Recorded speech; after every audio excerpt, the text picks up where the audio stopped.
गर्मा गर्म इडली सांभर और नारियल चटनी के साथ। आइए आइए।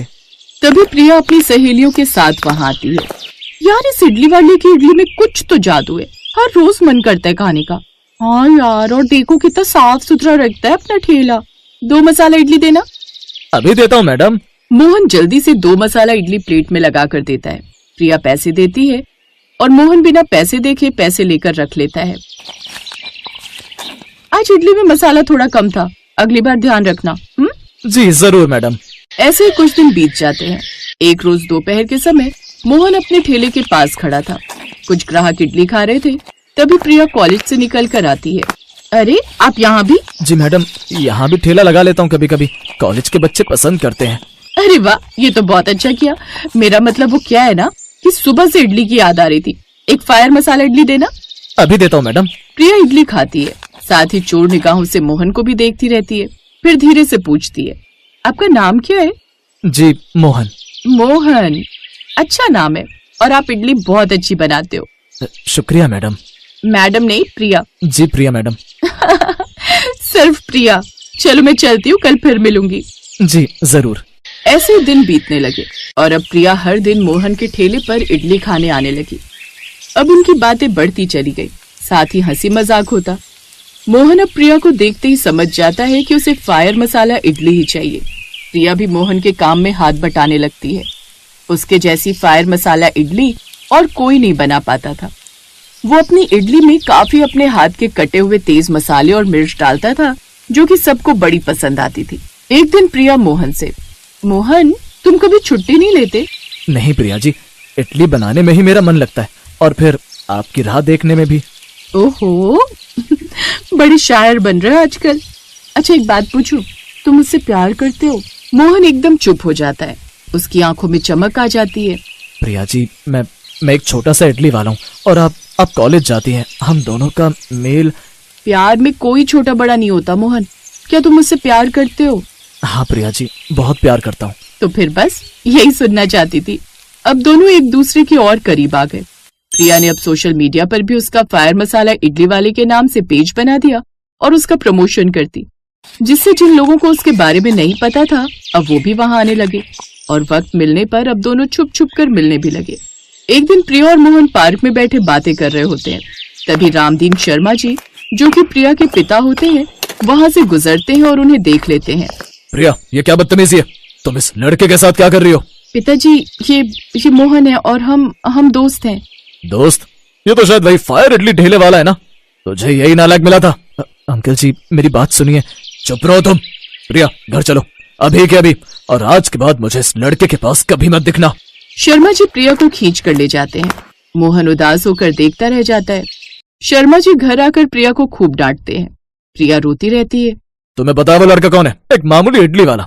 हमारी समाज में क्या इज्जत रह जाएगी? हाँ पिताजी, आप मोहन को नहीं जानते, वो बहुत अच्छा लड़का है, मेहनती है।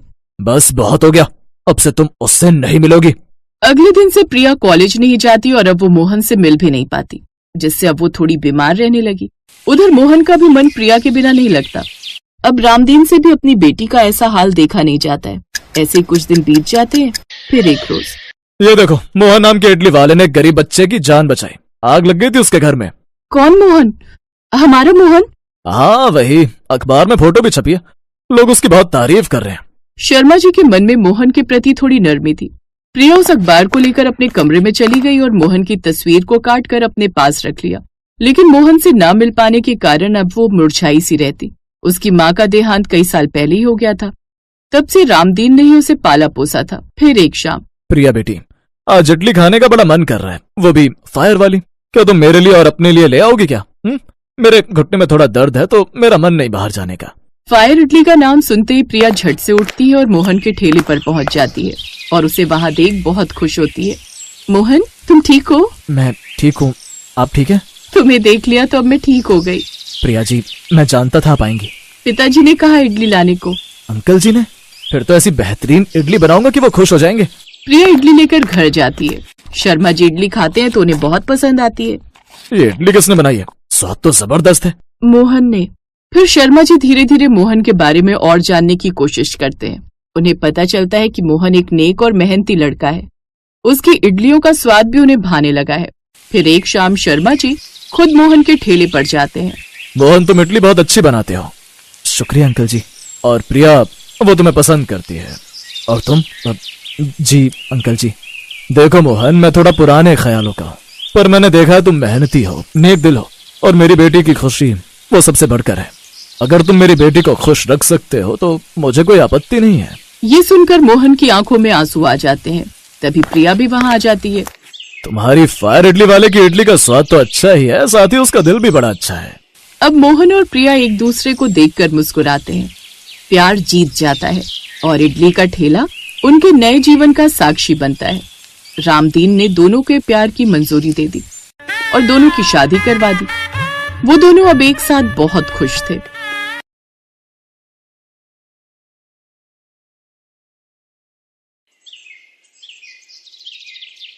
अजय नाम का एक फूड ब्लॉगर किसी गांव में एक फायर ग्रेवी मोमोज वाले के पास पहुंच गया। अरे भैया, पूरे गांव में आग लगा दोगे क्या? ये क्या बना रहे हो? दूर हो जाओ वरना तुम्हारा कैमरा जल जाएगा। मोहन ने उस ग्रेवी में एक जबरदस्त तड़का मारा जिससे कढ़ाई में आग जैसी जलने लगी। आसपास के लोग दूर हो गए। तो बताओ, ज्यादा तीखा खाना है कि कम? फायर ग्रेवी मोमोज खाने आया हूँ तो सबसे तीखा वाला ही खाकर जाऊंगा। फिर इसमें डाल दी लाल चटनी, ये रहा लहसुन प्याज का पेस्ट और थोड़ा सा पानी। अब इसे पकने देते हैं। पकने के बाद अब इसमें मोमोज डालकर मिक्स कर देते हैं। अरे वाह, देखने में तो ये बड़ा मजेदार लग रहा है। ये क्या? अरे ये तो धुआं निकलने लगा। अरे यार, हैं सारे ग्राहक चुपचाप खड़े हैं, तुम ही कुछ ज्यादा बोल रहे हो। अरे चाचा, मैं फूड ब्लॉगर हूँ, मुझे लगातार बोलना पड़ता है। देखना, कुछ ही दिनों में आप वायरल हो जाओगे। हैं? अच्छा, ये बात है। ये लो, फिर ये इस बात पे तैयार हो गया है तुम्हारा फायर ग्रेवी वाला मोमोज। खाकर बताओ कैसा लगा। उस लड़के ने जैसे ही मोमोज खाए वैसे ही उसके कान से धुआं निकलने लगा। उसने तेज पाद मारा जिससे आसपास के लोग बेहोश होकर गिरने लगे। इसके पिछवाड़े से कितना गंदा बदबूदार धुआं निकल रहा है भैया। अरे कोई मुझे बेहोश होने से बचाओ। अरे मैं तो गया। भाई, स्वाद तो इसका बहुत बढ़िया है, लेकिन मेरे पिछवाड़े से धुआं क्यों निकल रहा है? ऐसा लग रहा है पिछवाड़ा जल रहा है मेरा। भाई, मैंने तो तुमसे पहले ही पूछा था, नॉर्मल तीखा चाहिए या ज्यादा तीखा? अजय ने कैमरा बंद किया और भागकर एक नदी में कूद गया। गांव वालों, चला गया वो। आप लोग भी खाएंगे फायर मोमोज? अरे काहे नहीं खाएंगे भैया, मोहन भैया। मोहन ने उन सभी लोगों को फायर ग्रेवी वाले मोमोज खिलाए जो बहुत मजे में काम करता था। आसपास के सारे लोग भी उसके पास ही आते थे। सारे मोमोज खत्म हो जाने के बाद रात में वो घर पहुंचा। उसकी एक 15 साल की बेटी नेहा बीमार बिस्तर पर लेटी हुई थी। पापा आप आ गए? हाँ मेरी बच्ची, कैसी हो तुम? अब तबीयत ठीक है ना? कोई घर आया तो नहीं था? नहीं पापा, अब बाहर से ताला लगाकर चाहते हो तो भला कौन आएगा। अब मैं ठीक हूँ, लेकिन अकेले मुझे अच्छा नहीं लगता। चिंता मत करो बेटी, मैं हूं ना। अब मैं ही तुम्हारी माँ हूँ, मैं ही तुम्हारा बाप। देखना, तुम बहुत जल्दी सही हो जाओगी। मोहन दुनिया के सामने बहुत हंसी खुशी मजे के साथ मोमोज बेचता था, लेकिन उसकी जिंदगी में बहुत दर्द था। वहीं दूसरी तरफ फूड ब्लॉगर अजय अपने दोस्तों से मिला। यार अजय, तूने कल जो फायर ग्रेवी वाले मोमोज का वीडियो डाला था वो बहुत चला यार, है? लाखों व्यूज आए हैं उसमें, और तू है कि टेढ़ा होकर चल रहा है। अरे मतलब हो क्या गया? मतलब यार पता नहीं उस मोमोज वाले ने मुझसे क्या दुश्मनी निकाली। अजय ने सारी घटना बता दी। भाई के साथ इतना बड़ा धोखा हो गया और तू मुझे अब बता रहा है? दोस्तों चलो उस आदमी का ठेला पलटा देते हैं। अगले दिन मोहन ने अपनी बेटी को दवा खिलाई, खाना खिलाया, ठेला लेकर गांव निकल गया। जल्दी जल्दी आ जाओ गाँव वालों, आपका फायर ग्रेवी वाला मोमोज हाजिर है आप लोगों के लिए। धीरे धीरे पूरा गांव इकट्ठा हो गया। बेटा, तुम दुनिया के सामने भले ही हंसते रहते हो, लेकिन मुझे तुम्हारा चेहरा देखकर लगता है कि तुम्हारे अंदर बहुत गहरा दर्द है। बाबा, अगर मैं मजे से मोमोज नहीं बेचूंगा तो लोग मेरे पास आएंगे ही नहीं, और अगर आएंगे नहीं तो मेरा धंधा नहीं चलेगा, और मेरा धंधा नहीं चलेगा तो मेरी बेटी मुझे छोड़कर चली जाएगी, क्योंकि उसके दिल में छेद है। डॉक्टर ने बोला है कि 6 महीने के अंदर उसका ऑपरेशन कराना पड़ेगा, और ऑपरेशन में लाखों रुपए लगेंगे। तभी अजय अपने दोस्तों के साथ वहाँ कैमरा लेकर पहुँच गया। तुम लोगों को पूरा प्लान याद है ना? हाँ भाई। अजय अपने दोस्तों को लेकर ठेले के पास पहुँच गया। भाई जल्दी से मेरे और मेरे दोस्तों के लिए फायर ग्रेवी वाले मोमोज लगा दो, लेकिन आज तीखा कम बनाना। ठीक है भाई लोग। मोहन धीरे धीरे वायरल होने ही लगा था, इसलिए कुछ और भी ब्लॉगर्स वहाँ पर कैमरा लेकर पहुँच गए। उन्हीं में से एक आदित्य भी था। मोहन भाई, एक बार मेरे कैमरे पे बोल दीजिए कि आपका फायर ग्रेवी वाले मोमोज खाने के लिए कहाँ आना पड़ेगा, फिर लाइक एंड सब्सक्राइब करवाना है। दोस्तों, आप सभी लोग मेरे फायर ग्रेवी वाले मोमोज खाना चाहते हैं तो रामपुर गांव में बरगद के पेड़ के नीचे काली मंदिर के बगल में आ जाइए। मोहन ने वहाँ पर खड़े सभी लोगों को फायर ग्रेवी वाले मोमोज खिलाए। सब बड़ी खुशी के साथ खाने भी लगे। तभी भाई, मेरे पास ये फटी नोट है, चल जाएगी क्या? अरे नहीं भाई। उसके बाद अजय ने उसे सही नोट दे दिया। उसके दोस्त दूर खड़े होकर मोमोज खा रहे थे। तभी अजय उनके पास पहुँच गया और उनसे कैमरे के सामने सवाल पूछने लगा। तो आप लोग पहली बार मोहन के फायर ग्रेवी वाले मोमोज खाने आए, कैसा लगा आपको? भाई, मैं तो आपके वीडियो देखकर ही आ गया था, लेकिन ये तो 2 कौड़ी के मोमोज हैं। मैं तो इसलिए खा रहा हूँ ताकि पैसे न बर्बाद हों। इस तरह अजय ने अपने सभी दोस्तों के साथ उल्टे सीधे कमेंट कराकर वीडियो बना लिया। दूर से दूसरा ब्लॉगर आदित्य चुपके से उन लोगों का वीडियो बना रहा था। वैसे मोहन मोमोज बहुत अच्छे बनाता है, लेकिन उसने मेरा पिछवाड़ा जलाकर गलती कर दी। अब तुम लोगों ने जो इसके मोमोज की बुराई की है ना, ये वीडियो में रातों रात वायरल कर दूंगा और कल से इसका धंधा बंद पड़ जाएगा। अरे, ये लोग तो बेचारे मोहन चाचा के साथ गलत कर रहे हैं। कैसे कैसे ब्लॉगर्स आ गए हैं आजकल, हैं? उसी रात अजय ने सारे वीडियोस अपलोड कर दिए। उसमें से एक वीडियो कुछ ऐसा था। दोस्तों, आप देख सकते हैं, मैंने इस मोमोज वाले को बिल्कुल नया नोट दिया, जबकि इसने बदले में मुझे फटा हुआ नोट दे दिया। जब मैंने इससे सही नोट मांगा तो ये मुझे गाली देने लगा, इसीलिए मुझे कैमरा बंद करना पड़ा। कुछ ही दिनों में वो वीडियोस इतने वायरल हुए कि लोगों ने मोहन के ठेले पर आना ही बंद कर दिया। कुछ लोगों ने तो तोड़फोड़ भी कर दी और उसका ठेला तहस नहस कर दिया। अरे, इस आदमी के साथ ऐसा ही होना चाहिए। सही कह रहे हो भैया, बेचारे को फटा नोट दे दिया, बताओ, और ऊपर से गाली भी देने लगा है। वायरल होने के बाद घमंड आ ही जाता है। तो इस तरह मोहन का धंधा चौपट हो गया। वो रात में अपनी झोपड़ी के बाहर बैठकर अकेला रो रहा था। ए भगवान, मैंने ऐसा क्या कर दिया कि मेरे साथ ऐसा हो गया? मोहन के पास मोबाइल ही नहीं था, इसलिए उसे वीडियो के बारे में कुछ पता ही नहीं चला। आदित्य ब्लॉगर ने जब वो सारी वीडियोस देखे तो वो किसी तरह मोहन की झोपड़ी पहुंचा और उसे सारे वीडियोस दिखाए। तो इस वजह से लोगों ने मेरा ठेला तोड़ दिया। चाचा लोग अपने फॉलोअर्स होने का ना गलत फायदा उठा लेते हैं। चिंता मत करो, मेरे पास सबूत है। आज रात ही मैं अपनी आईडी से ये वीडियोस डालता हूँ। उसी रात आदित्य ब्लॉगर ने सबूत वाला वीडियो अपलोड कर दिया। रात भर में करोड़ों व्यूज आ गए।